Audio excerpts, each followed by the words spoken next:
Hello students, I am Dr. Meenakshi Jingle from the Anand College, Hisar. Today's our topic is fleas as the disease vectors. इस topic के अंदर हम fleas से related उसकी diseases जो fleas spread करती हैं डिजीजेस वो स्टडी करेंगे and how to control these fleas सारे के सारे कंट्रोल मेथड्स स्टडी करेंगे.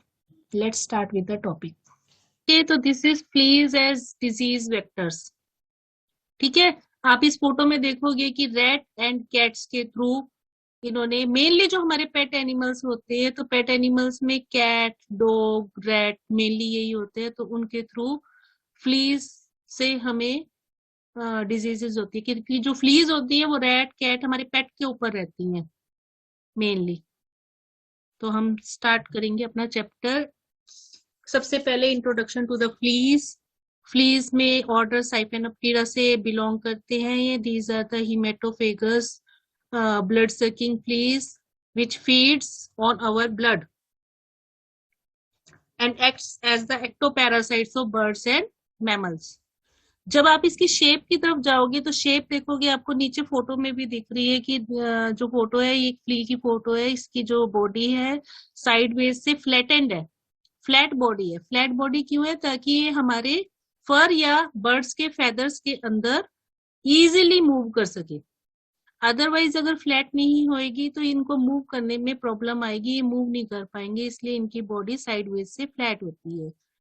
और फिर हम इसके टुवर्ड्स हेड की तरफ जाए तो हेड में कंपाउंड आईज हैं. कंपाउंड आईज इनकी नहीं होती, एब्सेंट होती है. Simple eye spots are present which are known as ocelli. Mouth parts, क्योंकि ये ब्लड सक करेंगे तो mouth parts are piercing and sucking type. जो इसका प्रोबोसिस है it is adapted to pierce the skin and suck the host blood. अगर हम इसके थोरेक्स की तरफ जाते हैं तो इसके पास विंग्स प्रेजेंट नहीं है. This is a wingless insect, तो wings are absent, but 3 pairs of jointed legs are present, out of which hind legs are well adapted for jumping. आप इसके लेग्स की तरफ देखोगे तो जो इसके लेग्स की एंड है वहां पर स्ट्रॉन्ग क्लॉज प्रेजेंट है which are adapted to grasp it host. अगर क्लॉ प्रेजेंट नहीं होंगे तो ये अपने होस्ट के फर या फेदर्स को इजिली पकड़ नहीं पाएंगे. तो पकड़ बनाने के लिए स्ट्रॉन्ग क्लॉज आर प्रेजेंट ताकि वो ग्रास्प कर सके होस्ट के फर या फेदर्स को. अगर पूरे वर्ल्ड वाइड देखें तो about 2500 species of fleas are present, out of which important species of fleas are Xenosylla chiopsis, which is oriental rat flea, and Tinocephalides की 2 species है आगे, Tinocephalides phallis which is the cat flea and Tinocephalidus canis which is the dog flea. और flee borne diseases, क्योंकि हमारा main purpose है flee borne diseases पढ़ने का, तो फ्ली जो है 2 डिजीजेस कॉज करती है, प्लेग एंड टाइफस फीवर. तो सबसे पहले हम पढ़ेंगे plague. Disease number 1 is plague और ब्लैक प्लेग. आप इस फोटो में देखोगे कि इन्फेक्टेड रैट से स्टार्ट कर रखा है. इन्फेक्टेड रैट मतलब जो प्लेग है it is a bacterial borne disease. तो इन्फेक्टेड रैट मतलब इस रैट के अंदर बैक्टीरिया प्रेजेंट है जिसने इस रैट को इन्फेक्ट कर दिया. Bacteria is Yersinia pestis. अब जो फ्ली है, फ्ली इस रैट के ऊपर रहती है. जब ये फ्ली इस रैट का ब्लड सक करेगी तो बैक्टीरिया चला गया फ्ली के अंदर, और जब ये फ्ली हमारे को बाइट करेगी, हमारा ब्लड सक करेगी तो ये बैक्टीरिया पहुंचा देगी हमारे अंदर. तो in this way the circle is completed from rat to human beings. और फ्ली ने क्या काम करा? As a vector to transmit the bacteria from the infected rat to human being. So in this way, flea acts as a vector for the transmission of bacteria Yersinia pestis, which is the causative organism of plague. ठीक है, clear? अब यहाँ पर आप human beings के arm पिट्स में देखोगे छोटी छोटी सी गांठें सी पड़ी हुई है. These are known as buboes. इसीलिए इस तरह के प्लेग का नाम रखा जाता है bubonic plague, which cause in which some nodular spots are present below any part of the body. Here armpits are clear. Now the causative organism of plague is Yersinia pestis. अभी मैंने आपको बताया Yersinia pestis is the causative organism. This is a bacteria which is zoonotic, gram-negative, non-motile bacteria. This bacteria is present in small animals throughout the world and their fleas. ठीक है, animals में मिलेगा और animals के ऊपर fleas रहती हैं, fleas उनका ब्लड सक करेगी और उनके अंदर चला जाएगा and the fleas acts as a vector organism. This is the diagram. This is the diagram of Yersinia pestis.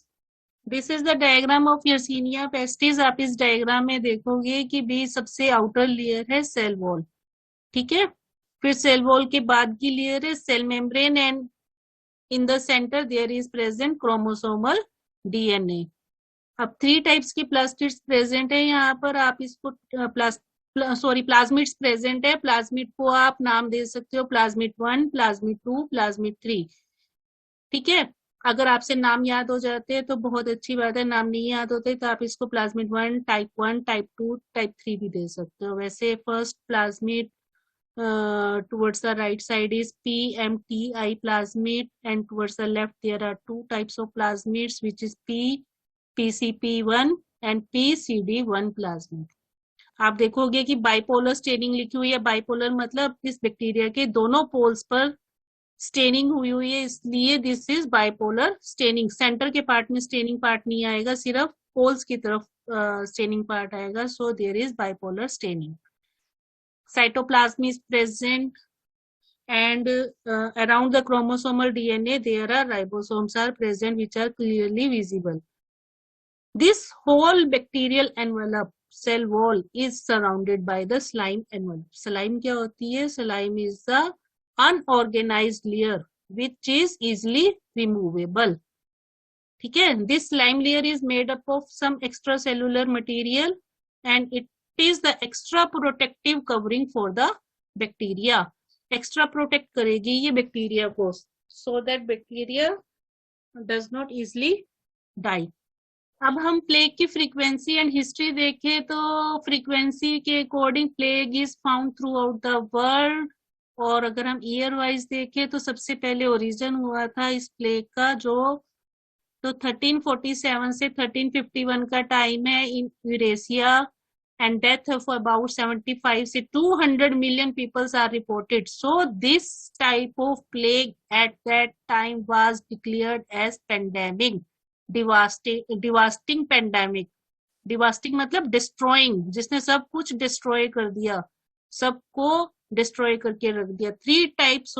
3 major plagues pandemics of the world are Justinian plague outbreak, Black Death और great plague and third one is modern और third plague pandemic.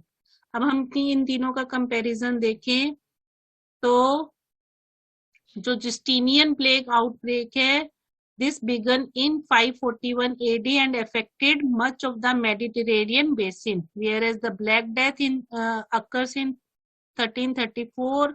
It is originated in China and spread to Europe. Modern plague को देखें तो it is originated in 1855 and begin in the China. जो Justinian plague outbreak है it is followed by frequent outbreaks over the next 200 years. Frequent outbreak होते रहे 200 साल तक. 541 से अगर आप आगे 200 years तक देखें तो फ्रीक्वेंट आउटब्रेक हुए. Justinian plague outbreak killed over 25 million people, whereas in Black Death there are estimated 60% European population is affected, and modern plague caused 10 million deaths, and it spread to Hong Kong and other port cities. Origin of plague पढ़े तो the origin of plague is from the dry plains of the Central Asia, from where it is carried by the oriental rat flea and spread throughout the Mediterranean and Europe. यानी कि इसका origin हुआ central Asia में और फिर oriental red flee ने इसको spread किया towards the Mediterranean and Europe. It is most common in Africa and most of the human cases of the plague are reported from Africa. So most common in Africa, then followed by Congo and followed by Peru. In India, The plague outbreaks are reported in August to October in 1994, जिनमें main common थे bubonic and pneumonic plagues. These occurs in the south central and southwestern parts of India and epicenter of plague था सूरत. Epicenter मतलब जहां पर plague का India के अंदर origin हुआ, तो epicenter of plague in India is Surat, which is in Gujarat. Gujarat में सूरत सिटी से स्टार्ट हुआ प्लेग का फैलना.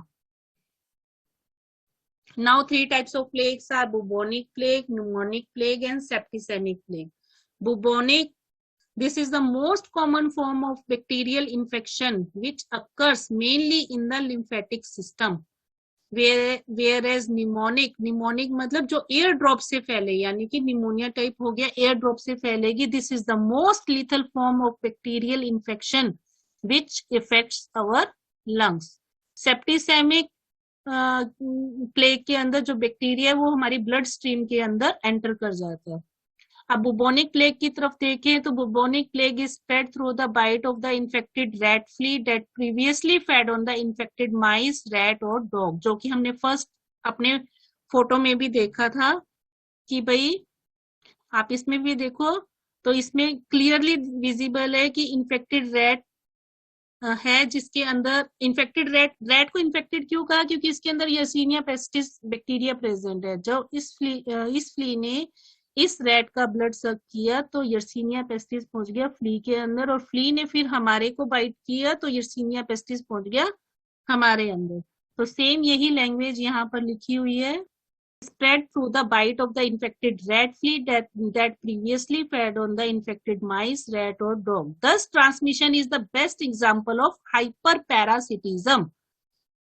Hyperparasitism में क्या है कि जो flea है, it is the ectoparasite of rat, और जो बैक्टीरिया है, it is the endoparasite of fleas. So this is the best example of hyperparasitism. Mnemonic plague की तरफ देखें तो इसकी जो एपिडेमियोलॉजी है, अभी मैंने बताया एयर ड्रॉप के थ्रू, ड्रॉपलेट्स के थ्रू इसका ट्रांसमिशन होता है. तो air droplet transmission as it spreads through the coughing of the infected persons during which bacterial cyst are inhaled into the air. एक इन्फेक्टेड पर्सन अगर कफिंग करेगा तो उसके साथ वाले पर्सन जो उसकी कफिंग के थ्रू बैक्टीरियल सिस्ट निकलेगी उसको इनहेल कर जाएगा और उसको भी इन्फेक्शन हो जाएगी. इसी वजह से this is the most lethal form of bacterial infection which affects our lungs. Septicaemic bacteria plague में हम देखेंगे कि बैक्टीरिया जो है ब्लड स्ट्रीम में एंटर कर जाता है and it spreads through the scratches or bites of the infected domestic cat or dog, यानी कि हमारे डोमेस्टिक पेट्स के थ्रू सेप्टिसेमिक प्लेग. सिम्टम्स की तरफ देखें तो बुबोनिक प्लेग के जो सिम्टम्स हैं इसके अंदर हम देखेंगे कि fever and chills are more common, headache, muscle pain, general weakness and seizures.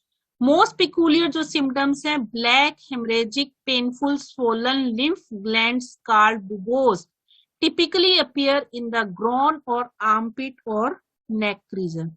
आप इस फोटो में देखो जो बुबोनिक प्लेग है, आप देखोगे कि बुबोज कैसे अपीयर हो रहे हैं उसकी लेग के ऊपर. तो black haemorrhagic painful swollen lymph glands हो जाती हैं which are known as buboes. Rare cases में it causes meningitis which is the inflammation of the membrane of central nervous system. Incubation period है 4 to 7 days after the exposure. Pneumonic plague के जो symptoms हैं इसमें क्या है कि difficult in breathing, क्योंकि हमारे लंग्स पर इफेक्ट करता है, सो ब्रीथिंग में डिफिकल्टी आती है. Chest pain, coughing, fever, bloody sputum. Septicaemic plague के जो सिम्टम्स हैं, these are the abdominal pain, diarrhoea, nausea, vomiting, extreme weakness and skin turning black. आप इसमें देखोगे नीचे सेप्टिसेमिक प्लेग बना हुआ है, आप देखोगे कि स्किन कैसे ब्लैक हुई जा रही है. तो skin turning black shows the symptoms of septicemic plague. Diagnosis की तरफ देखें तो बुबोनिक प्लेग की जो डायग्नोसिस है, it is by the biopsy of tissue of swollen lymph glands. जो लिम्फ ग्लैंड्स बुबोज बने बॉडी के अंदर उसकी बायोप्सी होएगी जिससे डायग्नोज होएगा this is the bubonic plague. Pneumonic plague के अंदर बाय ब्रोंकोस्कोपी, क्योंकि लंग्स को इन्फेक्ट कर रही है इसलिए ब्रोंकोस्कोपी के थ्रू डायग्नोज होएगा. एंड सेप्टिसेमिक प्लेग की तरफ देखें, क्योंकि ब्लड पे इफेक्ट होता है, so through blood test diagnose होएगा कि whether it is the septicaemic plague or not. Clear है ये डायग्राम? ये फोटो में भी आपको bubonic plague and septicaemic plague. Now we move towards the prophylactic measures. तो सबसे बड़ा तो यही है कि भाई जो भी निमोनिक प्लेग के थ्रू सफर्ड पर्सन है उनको आइसोलेट कर दो, और साथ ही साथ जो भी उसका नर्सिस है, कंपाउंडर्स है, या कोई भी घर का केयर टेकर है या मेडिकल कोई केयर टेकर है, उन सबको स्ट्रिक्टली आइसोलेट कर दो and they should follow the strict preventive measures. Plague vaccine है which is recently developed. Two types की प्लेग वैक्सीन है। First is the live vaccine of the attenuated type and second is the recombinant protein vaccine. These vaccines are used to kill bacteria, but they are less effective against pneumonic plague. Bacteria तो किल कर देंगी ये, but pneumonic plague के अंदर these are less effective because this pneumonic plague is transmitted through the air droplets. तो next है avoid flea bite. Avoid flea bite के लिए आगे हम कंट्रोल जब पढ़ेंगे फ्ली बाइट्स का, तो उसमें भी प्लेग वैक्सीन रिसेंटली डेवलप हुई है। This plague vaccine is used to kill the bacteria, but this plague vaccine is less effective against pneumonic plague because pneumonic plague spread through the air droplets. So it is less effective for pneumonic plague. These two plague vaccines are, first is live vaccines of attenuated type and second one is recombinant protein vaccines. Next prophylactic measures is avoid flea bite. Flea bite control के आगे भी हमने methods पढ़ने हैं, उनमें से कुछ method हमें यहाँ पर लिखने पड़ेंगे। ओके, तो avoid flea bite. Flea bite जो है अब हमें पेट और होम के अकॉर्डिंग करनी है, क्योंकि हमारे घर के फर्नीचर में, कारपेट्स वगैरह में ये फ्लीज रहती हैं या फिर हमारे पेट्स के ऊपर रहती हैं। तो first to remove the fleas from the pets is by the use of flea treatment tablets or medicated shampoo on our pets. और अगर हम घर की तरफ देखें, अपने होम की तरफ देखें, तो होम को थॉरली क्लीन करना चाहिए बाय फोगिंग और by spraying to remove the fleas. अगर फ्ली ही नहीं होएगी तो बाइट भी नहीं होएगी। तो avoid flea bites by these treatments. Therapy देखें तो this plague is a life threatening condition. जो प्लेग है, अगर प्लेग फैल जाता है, स्प्रेड होता है चारों तरफ, then it requires urgent care because if this plague remains untreated then with in 24 hours, first symptom appear होने के with in 24 hours death can occur. Plague की ट्रीटमेंट के लिए दो एंटीबायोटिक्स हैं which are use. These are strong and effective treatment of plague, gentamicin and ciprofloxacin. इन antibiotics के अलावा use of intravenous fluids, oxygen and sometimes breathing supports are also needed. Plague के time पर अगर फीवर रिजोल्व भी कर जाता है, तब भी हमें ट्रीटमेंट सेवरल वीक्स तक कंटिन्यू रखनी चाहिए, otherwise it is not effective against the plague treatment. Our next disease caused by fleas is typhus fever. This typhus fever is caused by the bacteria Rickettsia. यहाँ पर हमने सिर्फ genus लिखा है bacteria का, स्पीसीज नहीं लिखी, क्योंकि आगे स्पीसीज के अकॉर्डिंग टाइफस फीवर की डिफरेंट टाइप्स आएंगी। तो वेक्टर होस्ट है fleas, mites, ticks and body louse. Now we move towards the types of typhus and epidemiology. Type of typhus is according to the species of Rickettsia bacteria. So based on the type of positive bacteria and type of vector, this typhus fever is of three types: epidemic typhus, endemic typhus and scrub typhus. Epidemic typhus is caused by the Rickettsia prevosci, whereas endemic typhus is caused by Rickettsia typhi. These two types of typhus fever are caused by the bacteria Rickettsia. Species दोनों की अलग अलग है। Whereas the third type of typhus, scrub typhus, is caused by the Orientia susu gamushi.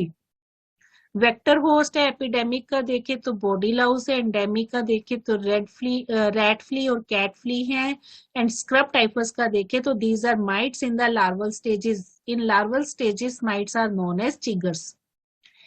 Areas देखें which in which areas these type of typhus are effective, तो epidemic के areas देखें these are the areas of high population and poor sanitation, यानी कि जहां पर unhygienic conditions ज्यादा हो, पॉपुलेशन ज्यादा हो। एंडेमिक टाइफस में देखें तो in areas where people are in close contact with the rats. Scrub typhus की तरफ देखें तो these are more common in Asia, Australia, Papua New Guinea and Pacific islands. Three types of typhus fever के symptoms देखें तो जो shared symptoms हैं तीनों तरह के टाइफस में, तो shared symptoms are headache, fever and chills and rashes on the body. तो एपिडेमिक टाइफस के सिम्टम्स देखें, और epidemic typhus is also known as louse borne typhus. इसके सिम्टम्स देखें तो severe headache, prolonged high fever, above 102 degree Fahrenheit temperature चला जाता है। तो rashes begin on the back or chest and spreads throughout the body. Hypotension, high sensitivity to the bright light, severe muscle pain and symptoms जो है इसके suddenly appear हो जाते हैं। एपिडेमिक टाइफस फीवर यहाँ पर हम पूरे डिटेल में नहीं पढ़ रहे, क्योंकि एपिडेमिक टाइफस आगे जब हम लाउस बोर्न डिजीजेस पढ़ेंगे तब भी एपिडेमिक टाइफस आएगा। यहाँ पर हम फ्ली बोर्न डिजीज पढ़ रहे हैं, तो जो हम डिटेल में पढ़ेंगे वो है एंडेमिक और म्यूरिन टाइफस। तो आपको पेपर में अगर आ जाता है right a short note on typhus fever, तो आपने कोस्ड बाय द फ्लीज, अगर फ्लीज आ जाए तो फ्लीज तीनों तरह के टाइफस फीवर आपने मेंशन करनी है, बट मेन एम्फेसिस देना है एंडेमिक और म्यूरिन टाइफस पर। ओके तो जो सिम्टम्स देखे तो सिम्टम्स जब एंडेमिक और म्यूरिन टाइफस के, तो the symptoms are less severe, these include dry cough, nausea, vomiting and diarrhoea. यानी कि जो फ्लीज के थ्रू टाइफस फीवर स्प्रेड होता है, it is less severe in comparison to the typhus fever which is caused by the body louse. Scrub typhus की तरफ देखें तो स्क्रब टाइफस के जो सिम्टम्स है, swollen lymph nodes, tiredness, red lesions on the skin at the bite site. आप photo में देखोगे कि फोटो में आपको एक हैंड दिख रहा है, उसके ऊपर रेड रेड रैशेस पड़े हुए हैं। तो जहां पर माइट्स ने बाइट किया था, क्योंकि scrub typhus is due to the bite of the mites, तो जहां जहां पर माइट्स ने बाइट किया था वहां वहां पर आप देखोगे स्किन पर रेड रैशेस पड़ गए हैं। तो red lesions on the skin at the bite site, cough and rashes. Okay अब ये जो टाइफस फीवर है, if remains untreated then it leads to complications. Complications कैसी? Like hepatitis, gastrointestinal haemorrhage or hypovolaemia. Now अगर हम typhus fever की frequency देखें तो जो इसकी फ्रीक्वेंसी है, जब वर्ल्ड वार सेकेंड हुआ था उसके बाद टाइफस फीवर का आउटब्रेक हुआ था। Large outbreak of typhus fever occurred since World War two in Africa. Africa में कहां से फैला था? From Ethiopia and Rwanda and Burundi. Burundi में देखें, अगर बुरुंडी की एक छोटा सा कंट्री है, बुरुंडी में देखें तो 1975 में इसका आउटब्रेक हुआ था and about 9000 cases were reported, whereas in 1997 Burundi में ही these cases jumped from 9000 से 20000। वैसे तो ज्यादा बड़ा जंप नहीं है, बट फिर भी जंप तो हुआ। इसका मतलब ये है कि जो टाइफस फीवर है इसके केसेस कम रिपोर्ट होते हैं। In India, almost 15% of Indian population is suffered from the typhus fever, and each year, यानी कि annually, about 35,000 cases are reported. Prophylactic measures देखें टाइफस फीवर के, तो सबसे बड़ा तो यही है कि avoid the bite of the vectors when visiting an area with the typhus outbreak by the use of repellents or by wearing protective clothes. सबसे बड़ा इसका रीजन रोडेंट्स है, तो control the rodent population. Maintain adequate personal hygiene as the bacteria multiply very rapidly in the poor hygienic conditions. इसलिए हमें अपनी hygienic conditions को maintain करके रखना पड़ेगा, अदरवाइज पुअर हाइजेनिक कंडीशंस में बैक्टीरिया रैपिडली मल्टीप्लाई होएगा। अगर बैक्टीरिया रैपिडली मल्टीप्लाई हो गया तो आउटब्रेक ज्यादा बड़ा हो जाएगा। No vaccine is available because the number of cases are reduce, so manufacturing companies ने स्टॉप ही कर दिया वैक्सीन की मैन्युफैक्चरिंग करना। पहले तो वैक्सीन अवेलेबल थी, बट हमने अभी पीछे भी देखा कि बुरुंडी में ही देख लो कि अबाउट 9,000, कब 1975 में 9,000 केसेस रिपोर्ट हुए थे, और 1997 में यानी कि अप्रोक्सीमेटली आफ्टर 22 इयर्स सिर्फ 20,000 केसेस रिपोर्ट हुए। यानी कि 9,000 से जंप करा सिर्फ 20,000, यानी कि जो केसेस रिपोर्ट हो रहे हैं दीज आर रिड्यूस्ड। तो मैन्युफैक्चरिंग कंपनीज को प्रॉफिट नहीं हो रहा था, तो उन्होंने वैक्सीन की मैन्युफैक्चरिंग ही स्टॉप कर दी। Therefore, no vaccine is available because the number of cases are reduced. So, manufacturing companies stopped manufacturing the vaccine. Diagnosis देखें तो इसका diagnosis is very difficult because जो इसके सिम्टम्स हैं these are more common to other infectious diseases like dengue, malaria, brucellosis. Therefore diagnose करना typhus fever को बहुत ही difficult है। फिर भी इसके 3 टाइप्स के टेस्ट हैं। तो diagnosis test for the typhus fever are skin biopsy and laboratory testing, second is western blot test and third is immunofluorescence test. This third test is used to detect the typhus antigen in the serum. Therapy की तरफ देखें तो antibiotics recommend की जाती है। Antibiotics हैं mainly 2 antibiotics हैं, doxycycline and ciprofloxacin. Okay, तो हमने पीछे भी जब प्लेग की तरफ पढ़ा था तो यही 2 एंटीबायोटिक्स हमने याद की थी। तो अब भी इन्हीं 2 एंटीबायोटिक्स को ही हम मेन मानकर चलते हैं। जो अब हम देखेंगे कि दोनों तरह की हमने डिजीज पढ़ ली, प्लेग एंड टाइफस फीवर। अब हमें ओवरऑल फ्लीज को कंट्रोल करना है। तो ओवरऑल कंट्रोल कैसे होएगा? पेपर में क्वेश्चन आ जाता है, control right a note on the control of fleas. तो आपको कंट्रोल ऑफ फ्लीज पर पूरा नोट लिखना है। तो यहाँ पर हमें ओवरऑल फ्लीज को कैसे कंट्रोल करना है हमें वो देखना है, क्योंकि जो फ्लीज है वो हमारे मेनली घर में रहती हैं। घर में क्यों है? क्योंकि these are the organisms which are present on our pets. तो पेट्स के थ्रू ही वो हमारे घर के अंदर स्प्रेड आउट होंगी फ्लीज। तो कैसे? हमारे घर में अबाउट 5% टोटल फ्ली पॉपुलेशन हमारे पेट एनिमल्स पर रहती है, and most of the flea population hide deep in the fibres of our carpets, furniture etcetera. अब हम अपने घर की तरफ देखें, जो हमारे हाइड कर रही है फर्नीचर वगैरह पर, तो उस फर्नीचर कारपेट वगैरह पर जो हाइड कर रही है फ्ली पॉपुलेशन, उसका 2% तो एडल्ट फ्लीज है, और 80% जो फ्ली पॉपुलेशन है it is present in 2 immature stages, these are eggs and larva. ठीक है, तो जो फ्ली ट्रीटमेंट है, अगर हम ये भी देखें कि हमने फ्ली की ट्रीटमेंट कर दी, तो flea treatment do not work overnight, इसलिए हमें रिपीटेड ट्रीटमेंट करनी पड़ती है after every 14 days to kill the remaining stages. तो repeat treatment is recommended after 14 days because flea population does not die in first treatment. So अगर severe infestation हो जाए then it may require 3 to 4 treatments in 14 days interval. 14 दिन के बाद 3-4 बार treatment करनी पड़ेगी severe infestation के टाइम पर। अब हमने कहा कि जो फ्ली है वो मेनली हमारे पेट एनिमल्स पर रहती है, और पेट एनिमल से फ्ली जंप करके हमारे फर्नीचर या कारपेट्स या कहीं पर भी हमारे बेडिंग वगैरह में हाइड हो जाती है। तो सबसे पहला जो बेस्ट ट्रीटमेंट है, जो फर्स्ट ट्रीटमेंट है, वो हमें अपने पेट एनिमल्स को देना है। तो treatment for pet animals to get rid of fleas is, first treatment is flea treatment tablet which is the Capstar. This tablet kills the fleas. Second क्या है कि जो हमारे पेट्स हैं उनको जब हम बाथिंग कराते हैं तो बेथिंग कराने के टाइम पर उनको मेडिकेटेड शैम्पू के थ्रू हमें बाथ कराना चाहिए। तो this treatment is the most popular and fastest method to kill the fleas.